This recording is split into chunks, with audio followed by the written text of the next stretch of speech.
Welcome everyone to another episode of your program, La de RH. Today we have a very special guest that is an expert in making everyone in your organization a leader, letting them take their own decisions and create a more flexible environment with great business results. Our topic for today is, can we actually have a world free of bosses and hierarchies? And no one better than Brian Robertson, the creator behind Holacracy, to talk about this. Thank you for being here, Brian, with us today. Thanks for having me. And I know this concept of Holacracy has been around in the US since 2015. Am I correct? Actually, well before. It started originally in, depending on when you start counting, somewhere in the 2006, 2007 area. Okay. It just took a long time to actually start getting really popular. And it's been since maybe 2013, 14 that it started really getting out there. And then my book came out a couple of years after that. So that's probably when you're referring to, about 2015. And since then it's been booming growth. Yes, actually, I read your book, I saw your TED Talk, and I really loved it. And I want more people to know about this concept in Mexico and Latin America. That's why I wanted to talk to you. And can you tell us, what is the problem? What did you saw that lead you to build and create Holacracy? Why do you think that the way we're working is just not working? Yeah, well, so my background, I'm an entrepreneur. I'm not a management theory guy, although now I kind of am. But I'm a CEO. I'm a business builder, and I was building my own software company, and I just had this deep sense there's got to be a better way. There's got to be a better way to build a company. I kept finding bureaucracy got in the way. Every company I worked for, what led me to become an entrepreneur was this sense that I couldn't drive positive change in the company without fighting the system around me. It was like the whole system was built to resist change. Yes. And I started my own company partly just to get out of that, but then I found it was actually no better. It might have been a little easier for me, but only a little. And then I had built a company where everyone else had trouble driving change, which was not what I wanted. I wanted a company where anything that anyone sensed anywhere in the company that could improve our business could be used to drive positive change. And I didn't want to recreate the same kind of dynamics and systems that I had escaped from by being an entrepreneur. So for me, Holacracy came from experimentation. It wasn't a theory. It was just, how do I run my business better? Okay. And I turned my software company into a laboratory, and we experimented with every new process, idea, method, anything we could find, just trying to liberate people to drive change, take action, get results. And Holacracy was the result of 10 years of experimentation of that. Okay. And well, I know that the disengagement in the companies are growing and growing even more these days, no? And I know that hierarchies and bosses can be a real pain. Actually, in how we're leading right now, there's a lot of micromanagement because people, not all the companies know how to work from home. So that has been a real pain right now. But I think that there are some industries that couldn't work. Well, that's my opinion. In a holacracy maybe way, because if they don't have a hierarchy or a boss, maybe they won't do the things that they're supposed to do. So I don't know if this applies to all of the companies. Does it also apply, for example, for government, or not all apply to holacracy? Yeah, there's actually companies. So we have multiple government agencies now doing Holacracy all over the world. We have big companies, departments at least, and big companies. We have smaller companies, for-profit, nonprofit, high-tech, low-tech, retail, manufacturing, you name it. So it's really across the board. And it might be a good time to point out some of the common misconceptions. Holacracy is not just no bosses. It's true, there aren't traditional boss hierarchies in companies running with Holacracy, but the key is what they replace the bosses with. It's not just about throwing out structure, right? To use a metaphor, your body has trillions of cells working together, and yet there's no CEO cell telling the others what to do. There's no top-down management hierarchy of bosses directing other cells, right? Yeah. But yet the system is highly organized, and it works better than command hierarchies do in a complex environment. So, more like the body, Holacracy is not just about throwing out top-down structure. It's about replacing it with a very different kind of structure that's deeply empowering, but still highly structured. Companies running with Holacracy have more structure, not less than a management hierarchy. And they have processes to deal with when people aren't performing, when people need to know what to do. You can't have a self-managing environment without having clarity of who should do what should you work on, what are the limits of your authority? Because if you don't know the limits of your authority, you don't know your authority. Yes. Right? So all of that needs to be clear for self-management to work. Yes. And that's what Holacracy is really doing. It's creating a framework to get clarity. So you really can empower people because they know what to do. They know they're accountable for stuff. There are processes to correct for that if they don't. Right? It's just not your typical top-down process to do it. Okay. So I read in your book that whenever you start implementing Holacracy, the CEO has to like take away its power or even sign a letter where he resigns of his power. Can you tell us a little bit about this? Because in the way we work right now, that I know it's not working, but if there's no bosses, then who gets to say what, where? How do you know if the work's going to get done? Because I also read that there's no deadlines. You have another name for that also. So can we go and tell us about how this Holacracy actually works, about the governments, the constitution, the roles, purpose, and how does it operate? Yeah, so it's a constitutional power structure. So instead of power being vested in somebody at the top of a hierarchy, like a king, and broken down, like a feudal empire, which is where most companies are, there's barons and peasants, and instead of that, it's a constitutional power structure. So there's a constitution that says, here's how the governance of the organization is going to work. Okay. Right? So that shift you're talking about is to adopt this. The CEO typically signs the Holacracy Constitution, and you don't need to write that document yourself. There's a generic one that's used by the thousands of companies now doing this. But there is a shift where the CEO kind of cedes their power, like a king adopting a constitution. Okay. But that's not really the same as giving up your power. Like as a former CEO, I feel like I have more control, not less, in a Holacracy powered environment. The difference isn't that I have less control. It's that everyone else has more, right? So it's not about getting rid of my power. It's about raising the power of everyone else. I can still drive more change than I could as a CEO in a hierarchy. I have more capacity because I have more clarity. And so this gets into how does Holacracy work? The first focus is clarifying the structure. Who does what? What are the limits of people's authority? What freedom do we have? All of that gets clarified, which is really what you want to have happen in a management hierarchy, right? As a boss, do you want to be the kind of boss that just micromanages people and bosses them around and tells them what to do? Or do you want to be the kind of boss that creates clarity, that gives people boundaries, that says, here's your what's expected of you and here's your freedom. Within that, don't talk to me. Just go lead your piece. Yeah. And if you want to go outside that area, then you need to talk to me or someone else or whatever. That's good management, right? All Holacracy does, ironically, is force good management by removing the ability to do bad management, which is micromanagement and just getting involved in leading by telling everyone else what to do, which doesn't work well even in a management hierarchy. So Holacracy says, instead of giving bosses the power to direct others, command them, micromanage them, right? We're only going to give bosses the power to clarify what are the roles on a team, right? And we're not going to just give the boss that power. We're going to invite the entire team into that, right? So the old boss can still do that. As an old boss, I can still go into the teams I'm on and help clarify what are the boundaries of the roles. What roles do we need to get the job done? Who's doing what? What decisions need to get made? Who should make them, right? Within what limits? All of that can still get clarified, and I'm not the only one who can clarify it, right? So now anyone on the team who's having, some tension in their work, they see a better way to do it or whatever, they can come into this process. We call it a governance process. Anyone on the team can come into that process and propose a change to the boundaries and structure of the team. Okay, so I understand that this is not a job description, because some people like, oh yeah, I already have that. We have a job description, but as you said in your TED Talk, it's not like you're gonna go and see your job description every day. Like, oh, what did I miss today about my job description, right? So just can you clarify the role and the difference between a job description? Because I know it's not, but I want the audience to understand this. Yeah, totally. Yeah, well, I mean, just a thought experiment. When was the last time, you went and looked up something in someone's job description? Never. When was the last time, before you asked a coworker to do something, you made sure it fit their job description?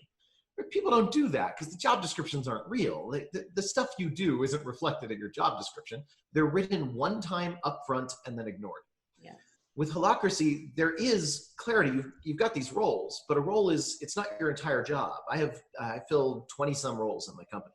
So each role is tiny. I might just spend a couple hours a week, but it's a function. It's a unit of work, right? A piece of what I do.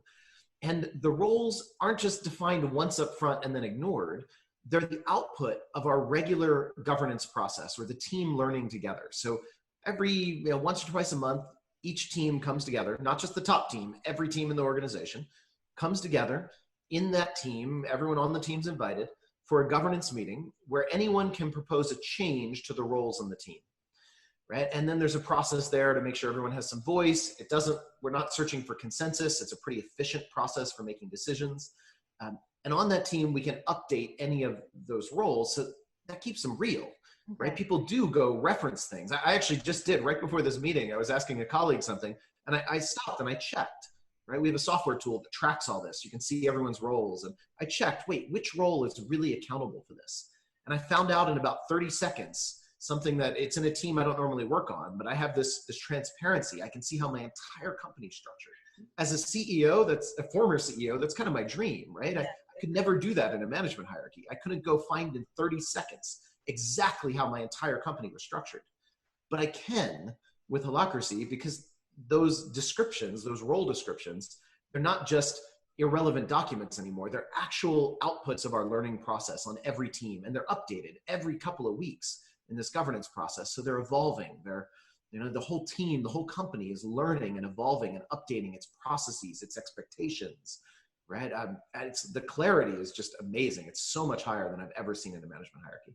Yes, and talking about it's a living organism, I've read the book of Frederick Laloux from Reinventing Organization, and he talks about teal organizations. I don't know if Holacracy is the same as teal organization, or it's something similar, or can you tell us something about this? Yeah, I love Fred's work. He wrote about Holacracy in his book, and he wrote his book after mine, but I kind of recommend it almost as the prequel. It's like what Fred does in that book, Reinventing Organizations, is paint this broad picture of these paradigms of organization. And what he calls teal is kind of the leading emerging paradigm of a more organism-based living system view of companies. And teal, as he writes about it, is just a paradigm or a set of principles. His book doesn't give you any tangible practice to get there. And that's where Holacracy comes in. Holacracy is a tangible framework for companies to embody teal principles, right? So the two are highly interwoven, but Fred's work is more about just the broader principles of it. My work, Holacracy, is an actual tangible practice. Or to put it in the words of the CEO of Zappos, when he found both of these and adopted Holacracy, he said, teal is the goal, Holacracy is the way, right? Holacracy is the tangible way to get to that kind of teal self-managing company. Okay, and speaking about the roles that you were talking about previously, how many roles can you have? Is there a limit, or you can have as many as the organization needs? Because I also read that you go by the organization, the needs of the organization, not the needs of the person, but the needs of the organization, which I think it's awesome. So I don't know if there's a limit of roles, or a person can have as many roles as they want.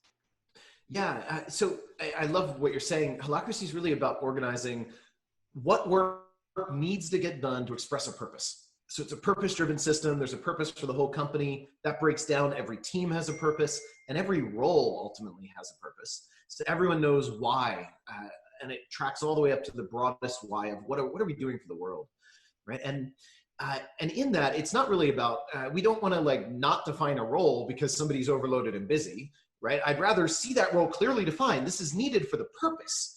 And if we don't have anyone who's, if everyone's overloaded and busy, we should still have that clarity, even if the result is I'm overloaded, I have too many roles, so I'm going to drop half of them, right? At least it's conscious, at least it's clear. And that is actually what's happening. I'm overloaded. I have, I don't know, maybe 5 of my 20 roles that I'm just dropping. Now, at least it's conscious. They're the least important 5 roles. And every now and then I do something in one of them and I drop something else somewhere else, but I'm making those decisions consciously. And our whole company can see these roles are not getting enough attention. So now we know when we're hiring, we're looking for people who can take some of those roles that are under energized. Okay.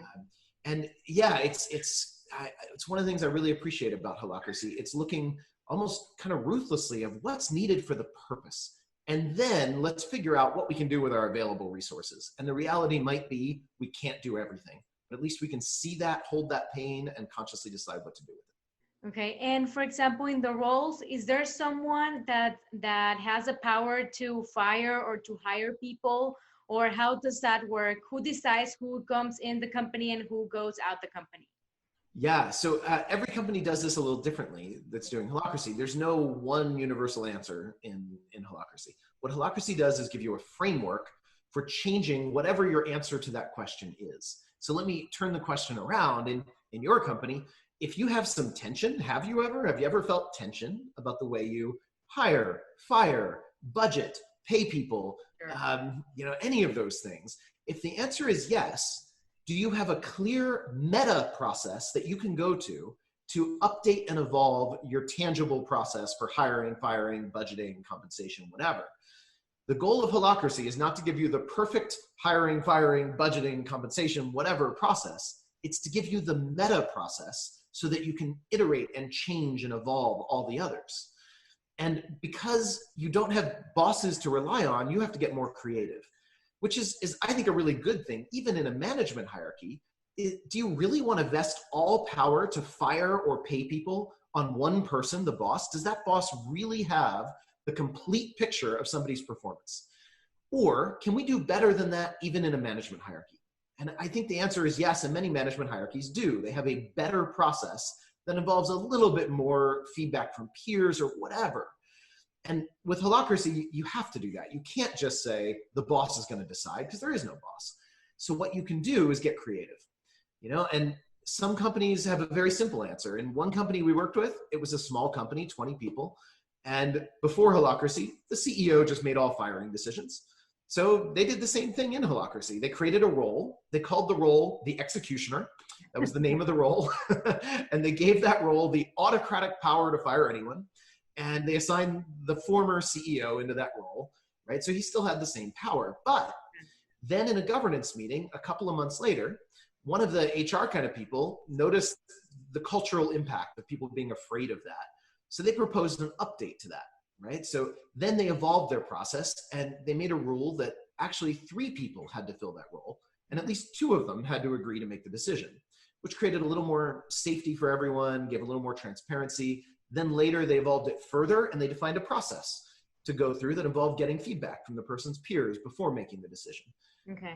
This is what Holacracy does. It doesn't give you the one right answer. It gives you a way to keep evolving your process and to make it really clear and changeable. So different companies evolve their own answer. In my company, we have a really cool process for firing people. I can genuinely tell you, I love how we fire people. And I don't know many companies that can say they love how they fire people. I've never heard that before. Yeah, ours is human. We've had people fired and come back and become our customers, Wow. right? They've thanked us for the clarity they got through the process and the learning they had, their own growth that happened through getting fired, right? And that's because we spent 7 years evolving our process and experimenting and improving it. And now it involves lots of feedback from lots of people. And the person on the table to be fired is involved in the process too. They have a voice and they can start influencing it. And it's a really good process. It works for us. And some companies have copied our way of doing it, and others do their own way, But the beauty of Holacracy is not that it's a one-size-fits-all. It's that it lets you experiment and adapt. And that's what I think we need even more than really good answers. We need good questioning processes. And that's what Holacracy is. Sure. I love that, Brian. I really love what you're saying. And if I want to start and implement this new management system in my organization, how many employees should I have to implement Holacracy? Is there an exact number, or what can you tell us about this?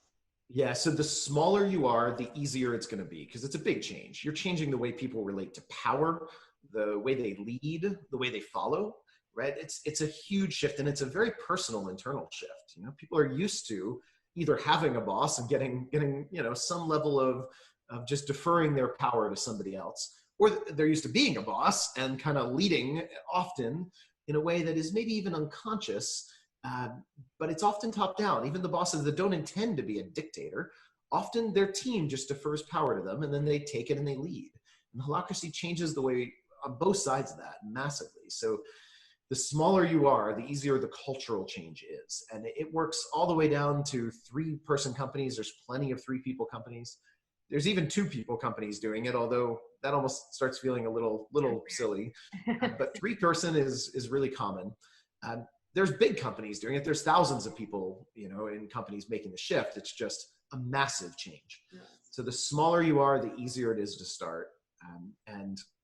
Yes. And that said, it's also a multi-year journey. This is not a quick fix. This is a massive change to the way you organize your company. Okay. And this comes to my next question. Should I have all the organization through Holacracy, or should I start maybe, if I'm a big company, should I start only with a department and then from there to all the areas of the organization, or what do you suggest? Yeah, if you're less than 100 people, it generally is easier to start across the entire company. Okay.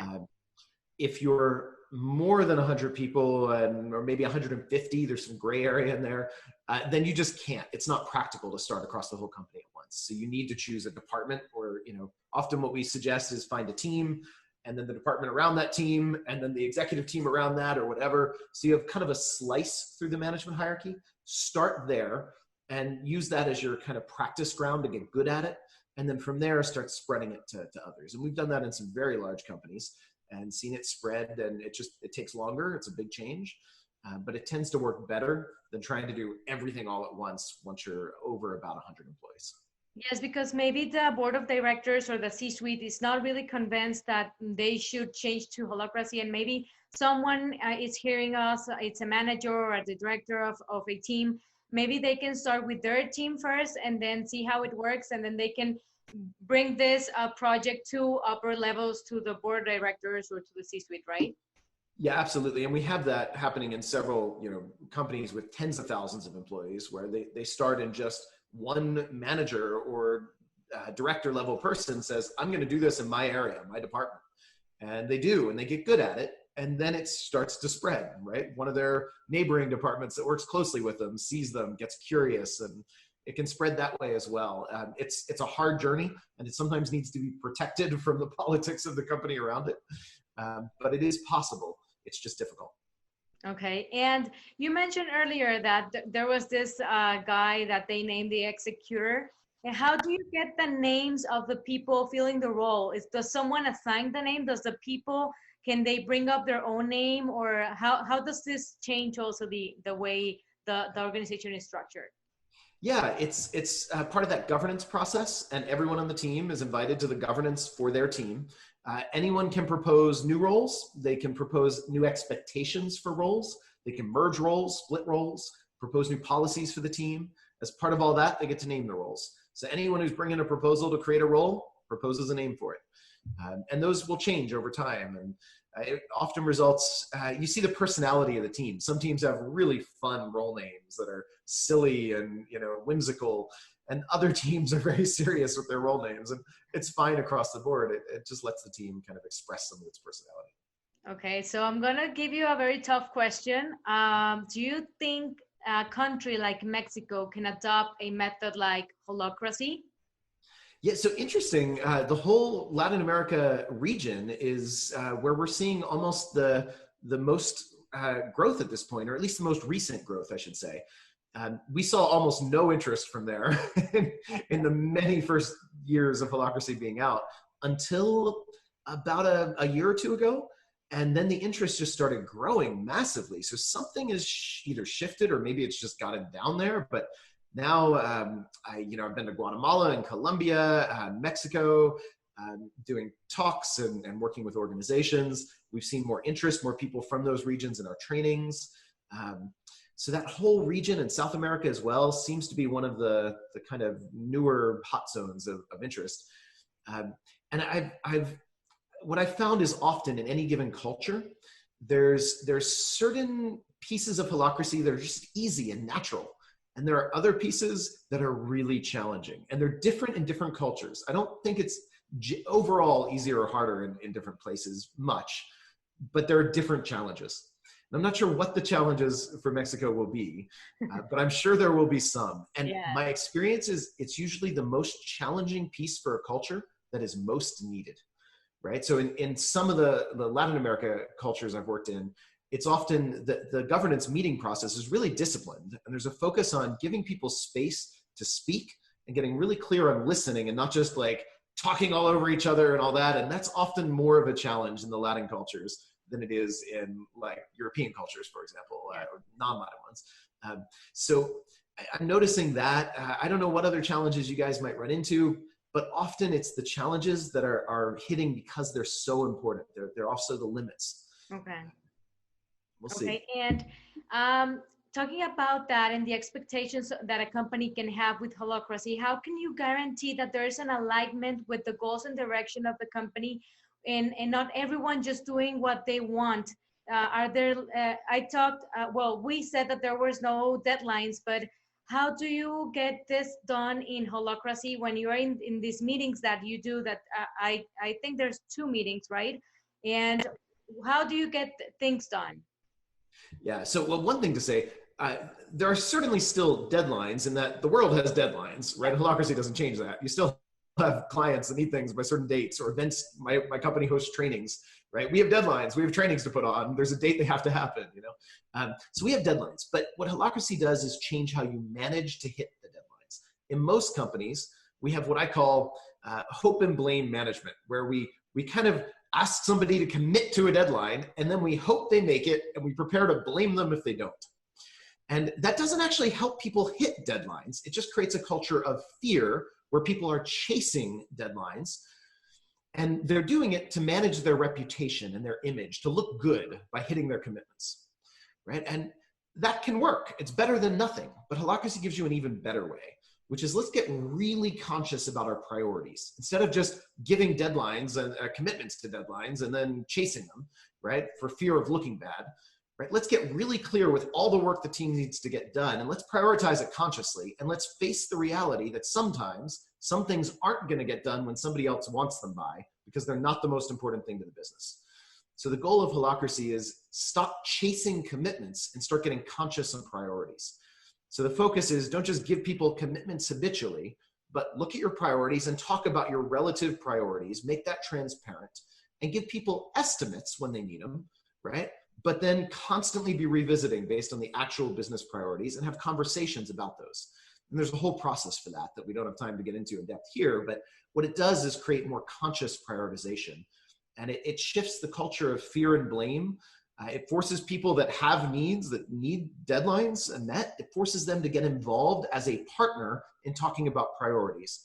So you have to kind of get involved early as a partner instead of late as a judge, right? When you can just hope somebody hits their commitment and blame them otherwise, it invites you to be very hands-off, but also that contributes to, I think, some of the cultural dynamics we see that are less productive in companies. When you can partner with people to get honest about priorities and to plan together how to meet an important deadline, that changes things. It changes the culture. So that's a big shift. You also asked about alignment. And I want to tell a story that just illustrates this beautifully. It's a true story. This happened in my company many years ago. So I give a lot of talks, right? Podcasts and conference talks and all that. Some of them are like paid. We go to a big conference and do a keynote or whatever. And for those, we get a lot of invites and a lot of inquiries. And so we have a role that sorts through them all. It's called the casting agent role, right? It's our casting agent that books my role. My role is spokesperson, right? So casting agent books me for talks. And that casting agent gets lots of interest and has to kind of sort through that. And the person filling the role at the time was getting a lot of these, and she'd spend a lot of time and energy talking to a conference organizer, right, when she got an inquiry. And she'd build a relationship. She'd negotiate. And at the end of her process, she would often present me an opportunity and say, hey, I've negotiated this conference, this date, here's the whole deal. And I'd look at it and I'd say, no, I don't think it's worth my time. I'm not going to go, right? It's either the wrong market, or we're not getting paid enough, or it's, audience isn't big enough, whatever. And you can imagine how that felt for her. She built a relationship. She had negotiated. She felt disempowered, right? So this was a case of like, each of us are kind of doing our own thing, and we're missing the alignment. So here's what happened with this. She went into the governance meeting of this team. It was our marketing team, right? We're both on that team together. She went into that governance meeting and she said, I want to expect something new from the spokesperson role. she proposed an expectation on my role. She said, I want the spokesperson role to be accountable for publishing the criteria that you use to decide which events you're going to accept or not. She said, because if I could count on you to publish that criteria and document it, I could look at it, I could assess myself an opportunity against it before I waste all my time negotiating. Right? So it took 2 minutes in our governance meeting. 2 minutes later, we had a new expectation added onto my role. And then after the meeting, she could turn to me and say, so give me an estimate. When do you think you're going to have a draft of that done for me by? Now, here's the interesting footnote to that story. So we got alignment, right? She knew she could count on this for my role. I knew what I was accountable for. It got her what she needed from me. That built alignment. That's what our governance process does. The footnote to this story, she was our newest hire right out of college. And I'm the founder of the company and a seasoned business guy and a former CEO. In what companies do you know where the newest hire right out of college in 2 minutes can add an expectation onto the CEO and then turn to him and say, so when are you going to get that done for me by? Right? And that's, to me, the beauty of Holacracy. It's that it gives you that kind of process for generating alignment, for clarifying what do we need from each other, that removes the politics from it. It wasn't about, her being the junior person and me. She didn't have to get consensus. The governance process is designed to stay focused on the roles and what they need from each other. So it wasn't about her, the junior person, and me, the founder. It was about the casting agent role and the spokesperson role, clarifying together how those roles need to work together. And then knowing we each have our duty within that, right? That's the kind of alignment that Holacracy generates, and it's really efficient, far more so than in a management hierarchy. Wow. So I know that you have been implementing Holacracy for many companies, and you just told us that. I know Zappos was one of the early adopters, also Twitter. I know that they were also early adopters. Can you tell us about what has been happening to all of these people that have already been working with Holacracy for some years now? Can you tell us about some success cases and maybe some of the challenges that they have had, or maybe other companies that they have had implementing Holacracy? Yeah, so it's a huge change, and there are a lot of challenges. So go into it eyes wide open, knowing you're making a major change to culture, to process, leadership, everything. And that means it's going to take a while. And as long as you expect that, that's fine. This isn't an overnight fix. This isn't a, let's do this to boost our results next quarter. Yeah. This is how you set your company up for the next decade, not the next quarter. Okay. It's going to take time. It's going to take years. Not to get to a positive ROI. There's an investment required up front. But we find most teams, on average, it's about 6 months until the ROI is there. And usually that shows up by they get vastly more effective meetings. That's the first ROI, right? And then later you get even more. And we've seen some measurements, actually. Harvard has done some research now on companies with Holacracy. They're finding significant ROI improvements that come after 6 months roughly of practice. Okay. But it will still take years to make the whole shift, right? And there are good ways and bad ways to do it. And they range. Some companies, they just read the book and then they go try to do it on their own. And most of those companies fail to do it. They fail to make the change. It's just too hard. Yeah. As much as I wish the book was good enough for you to just go read it and do it, it's hard. There's some companies that succeed at that. But just know if that's the approach you use, you're going to have a lot of trial and error, and it's really hard. It's kind of like trying to learn a new sport by reading a book about it. Yeah. It's not the best way to learn a sport. Holacracy is a sport. It's a practice. It's something you do, not something you just understand in theory. So a better way is go get some training. Get some people trained to be internal coaches and have them come back in and coach your journey. Or even better, get an external coach. And we have coaches now that work in Spanish-speaking countries. So there are Holacracy coaches out there. Make sure they're actually certified coaches. There are people out there that really don't know it that will still sell you something. But my company maintains a whole registry of certified coaches with quality control processes for them. There are coaches that can work with you, and that's a far better way. Your odds of success are much higher.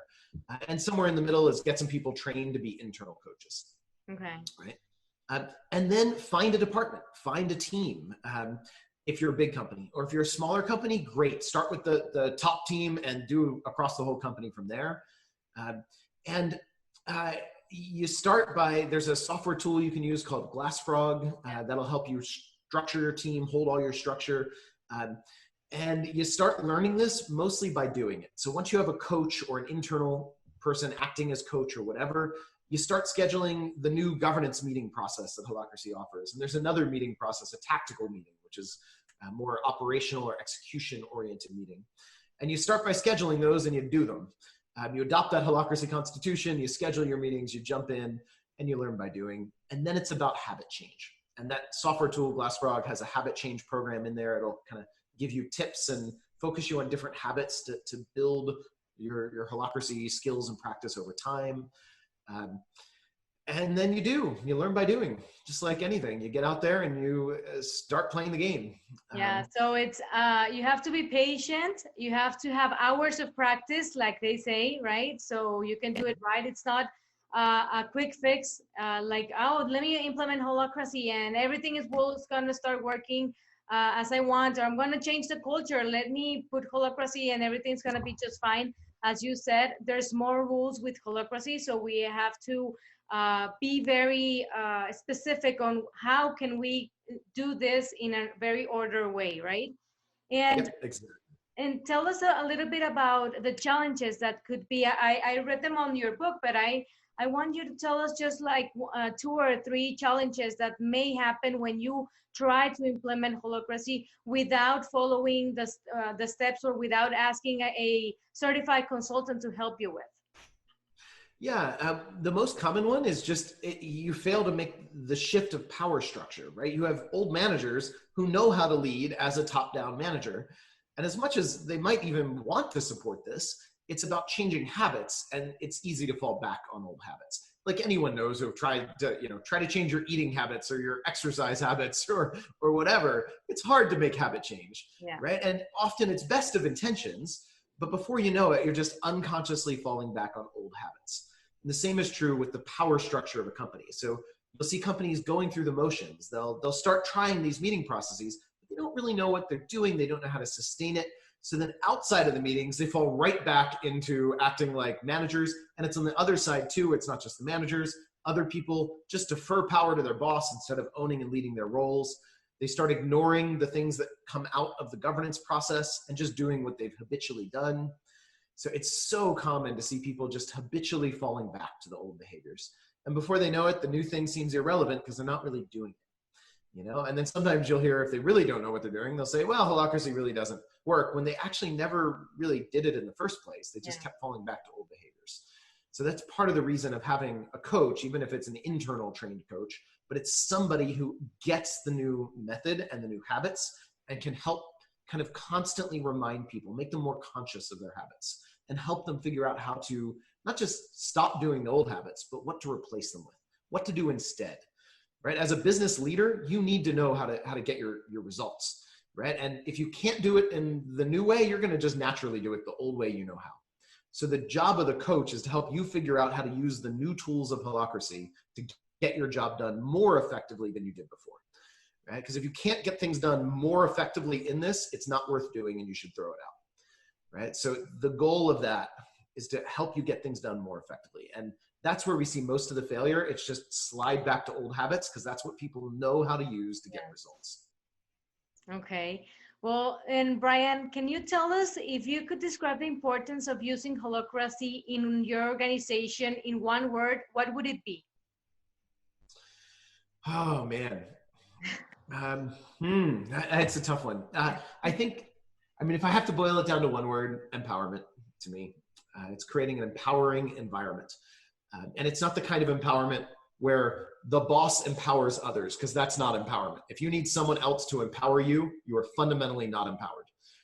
What Holacracy does is create an environment of empowerment, an environment where everyone is fundamentally empowered and can step up and find their way of leading their piece and their way of influencing and aligning with everyone else. Okay, awesome. I like that word, empowered. And mostly right now in Mexico and Latin America, there's a lot of empowerment women. We are, and there's a lot of movement around the world of that. So I love that word. And I want you to please help me complete the following statement. I consider myself a successful person when? Hmm. Um, I consider myself a successful person when I finally admit I don't have the answers and I focus on the questions. Nice. I love that, Brian. And thank you for being here with us. If persons want to know more about Holacracy, can they go to your webpage? I know that you have Holacracy One. Can you tell us that information so they can go in and have more information about how to implement Holacracy in their organizations? Yeah, absolutely. So the website has a lot of information on it, holacracy.org. And most people misspell holacracy. It's Hola. And maybe that's easier in Spanish, the Yeah. hola in there, right? Hola. HOLACRACY.org. There's a lot on there. And please feel free to reach out. We have Spanish-speaking people in our company and our broader network. So you can send us a message, even if it's in Spanish, that's fine. And there's a contact us button on the website. We're always happy to get on a Zoom call, have a short chat, and give you some advice for free. And then you can figure out from there how you want to proceed with adopting Holacracy. There are lots of different ways to explore this further. Well, thank you, Brian. It has been an honor for us to have you here. And I'm very happy because I know that more people will hear about Holacracy. And I think that in these uncertain times or challenging times, I think that most people have to be thinking on how to change the way they work, because when all this is over, we cannot go back to doing the same things. We have to change. And I think that one of the things that you have to start it with your company, how it works, and how can you change it and manage it differently. And I think Holacracy is one of the solutions that people can adopt to change the way the world works and to change the way the companies work. Yeah, absolutely. Thank you for helping us share it with those who might be interested. Thank you, Ryan, and I hope to have you here more often. Me too. Thank you. Have a great day. You too. Thank you. Bye-bye.